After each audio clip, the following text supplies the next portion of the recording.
Strávili jsme den se záchrannou službou.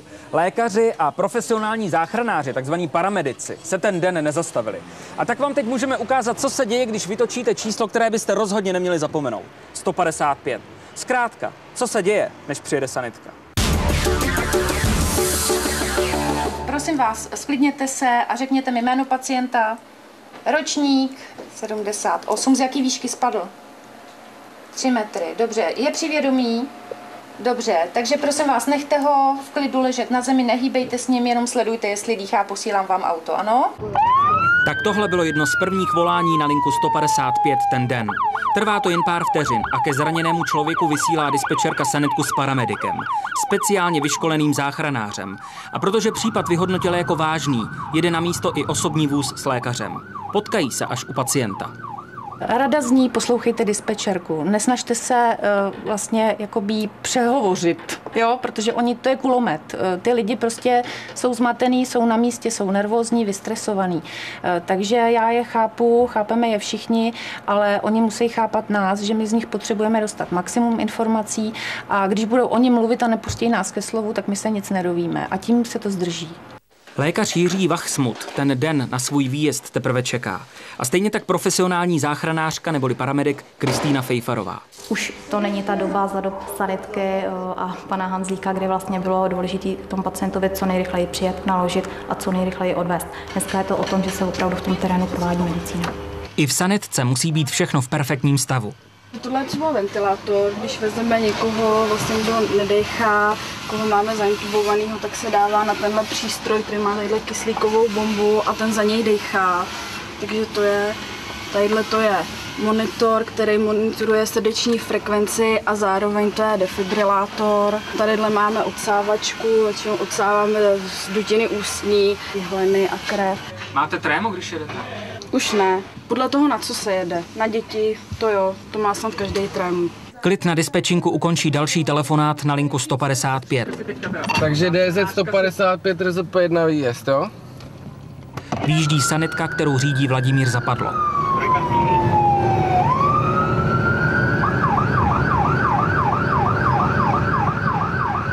To je všecko v lidech, že jo? Vyhejbají se tak jako všude jinde, ale nejlepší zkušenosti jsou s lidma z Německa, z Rakouska, prostě jsou ukázení řidiči. Okamžitě zastaví a nebo dokonce dávají o sobě znamení, že o nás vědí, že jo? To je pro nás úplně ideální věc, když člověk zastaví a dá blinker a my okamžitě víme, že o nás ví a že stojí kvůli nám, že jo?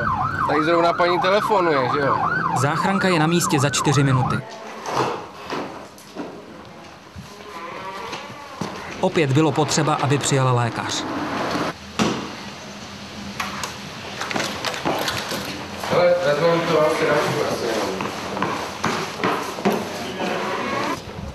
V případě u toho obvodního lékaře to byl takový docela zajímavý stav změněného vědomí u člověka, který má po úrazu hlavy. Tam je vždycky jaksi určité riziko, že se v druhé době po tom úrazu hlavy tam může objevit třeba druhotné krvácení a tím pádem dojde k určitým změnám toho jeho vědomí, které tam u něj bylo. Proto já jsem opak převážel od toho obvodního lékaře na neurologické vyšetření, abychom vyloučili nějakou progresi nebo nějakou komplikaci toho jeho původního úrazu. Takže na interní ambulanci budeme chtít neurologa, pan doktor si zavolá, jo?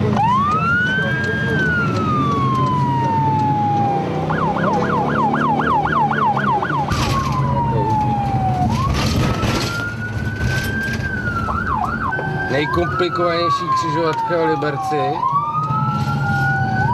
Ale zase na druhou stranu jsou tady ty liberecký řidiči teda vyškolení, co mají dělat, no.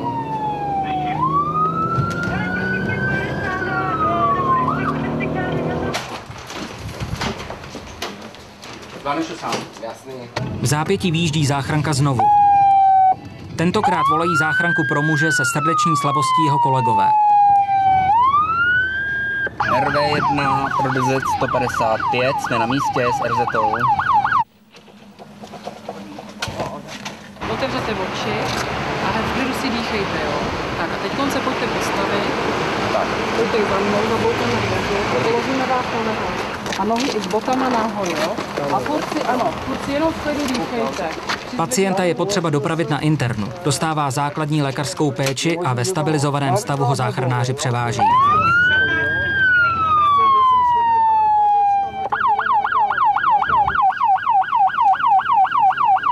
Den nekončí.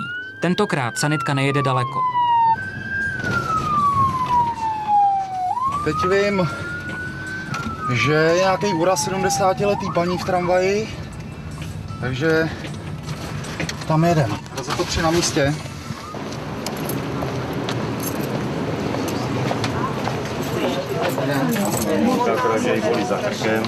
Jo, tady spadla, jo? No, tady spadla tady na ty sedačky.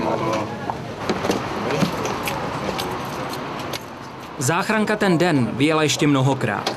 Prostě běžný všední den. Pro nás asi nebude pohled na houkající sanitku proplétající se mezi auty všední nikdy.